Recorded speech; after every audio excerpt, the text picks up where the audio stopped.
Hey guys, I was watching Greg's video last night about the little caddy he built for all of his screwdrivers and stuff to go in, and that's a really good idea. Here in my shop at work, we've got a pegboard that we hang all of our tools and stuff on, and we ran into the same problem he did about where to put all the screwdrivers and stuff because we got so many. And I took a piece of 1x4, drilled a bunch of holes in it. But then we got to figuring out stuff that didn't have any handles. What did we do with it? Because it would basically just slide right through the holes. So what we did was we just cut a short piece and then put another piece underneath the bottom of it. So that way it makes kind of like a double layer design so that you can set chisels, drill bits, wood chisels, anything that doesn't have a handle in there, so it's readily accessible, but yet it doesn't fall all the way through. And this seems to work pretty good. The only problem with something like this, we do a lot of grinding and cutting and stuff in here, is it tends to accumulate debris on top of it, so we have to go through about once every week or two and take a shop back and clean it off, or an air hose and blow it off. Works pretty good. And then we also drilled some holes in the front of the 2x for the little wire brushes and stuff to set in. Kind of works pretty good. I mean, you can adapt it to fit whatever tools and stuff you've got as far as your hole spacing or whatever you want to do with it, but something like that works real well.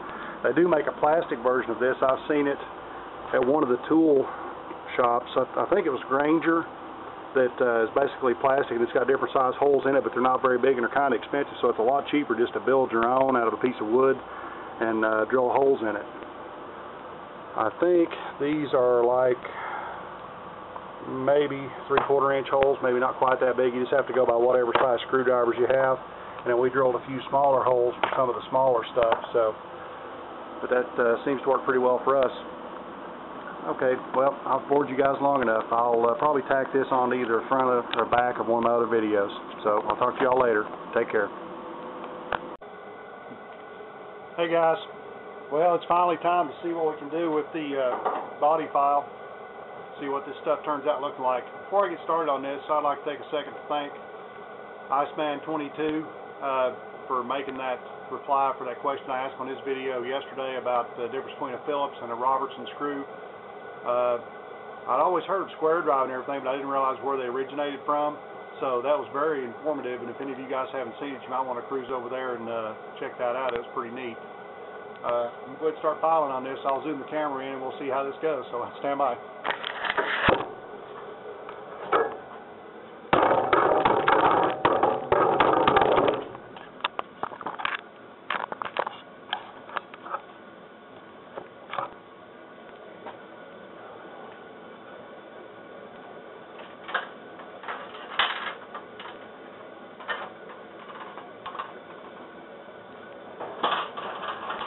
Get my trusty ladder right here so I can kind of see how this is going to go. It says to take and push this in a kind of a diagonal pattern, kind of like you guys use for block sanding a panel down. So we're going to give this a shot and see how it goes.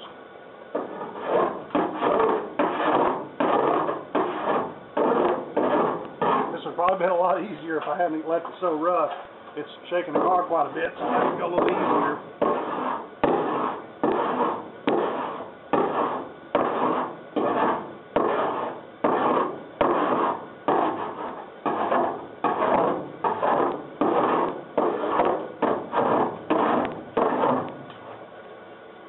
Stop every few seconds to clear the shavings out. You gotta be careful. Get the car shaved too off the part.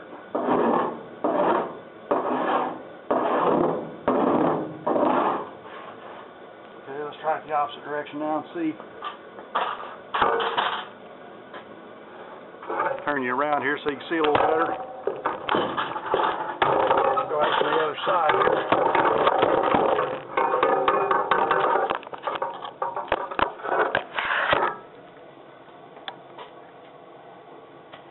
Hopefully you're still kind of zoomed in there. Let's see here now.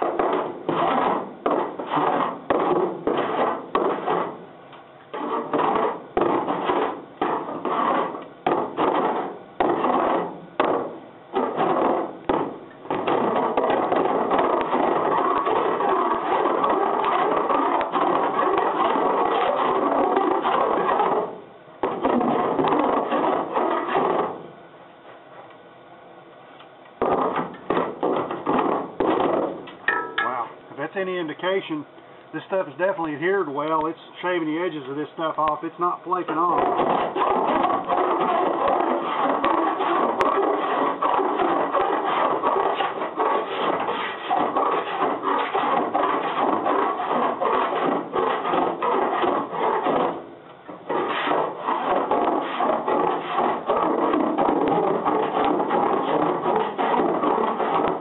I'd say we'll try and get as close as we can with this, and then we'll probably end up going to some sort of sanding or something like that.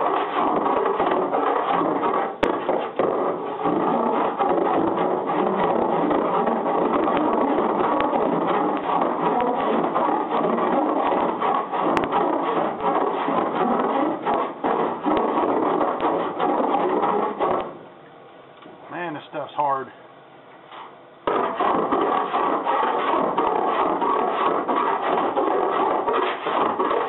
I can see why in the instruction manual and in the DVD stuff says that it's a lot more robust than lead. It definitely seems like it's filing a lot harder than lead would, I'll tell you that.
Well, that'll give you a workout. Man.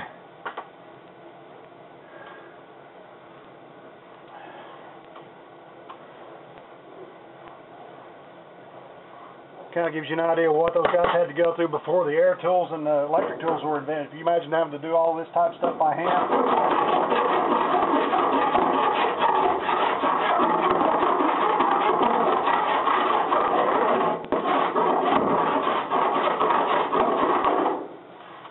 Trying to get these nibs down here at the bottom kind of worked off without going up into the center of the joint and knocking too much of that off.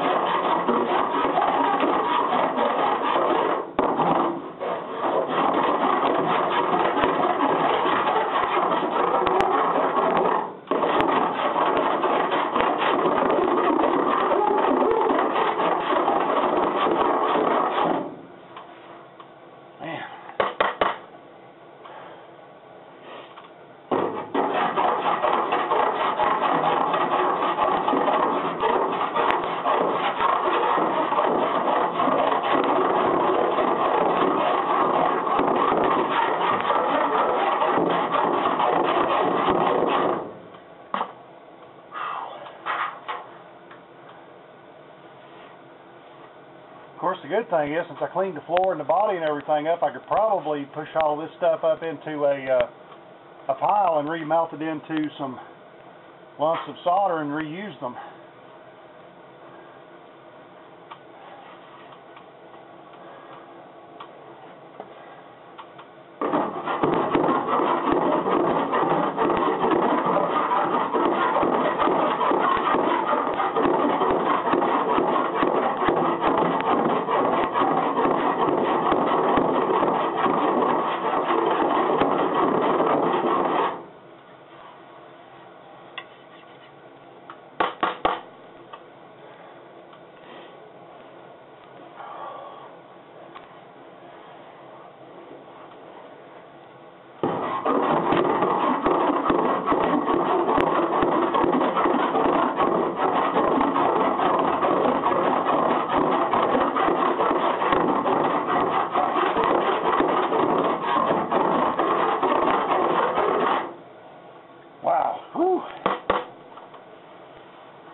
Feels like I'm sawing a log in half. The stuff seems to be coming down pretty good though. You can tell where I'm high in a lot of these areas, but there are a few spots it looks like once I get down so far I'm going to be a little bit low. So we'll have to kind of cross that bridge when we come to it.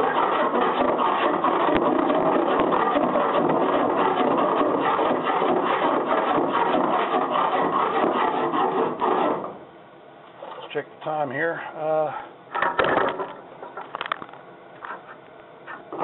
6 minutes, okay, 8 minutes. That video I did the other night was 30-something minutes. It took me 6 hours to upload that thing to YouTube. I don't know why it took so long.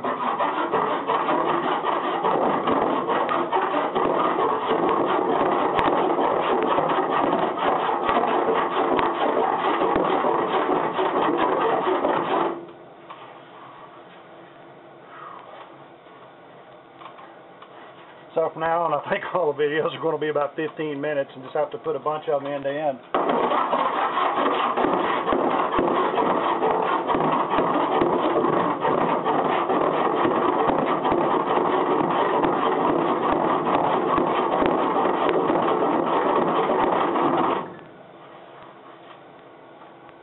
Wow.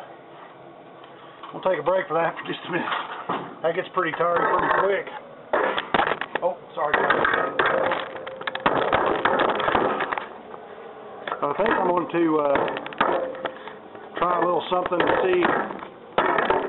Take some of the old solder, the lead that came out, and I was going to take a piece of sheet metal and lay it and some of the new stuff on there and see if we could get some kind of an idea how much different the melting point was. Okay, I'm going to have to end the video here. The battery light's blinking, so I'll bring you guys back as soon as I put some fresh batteries in.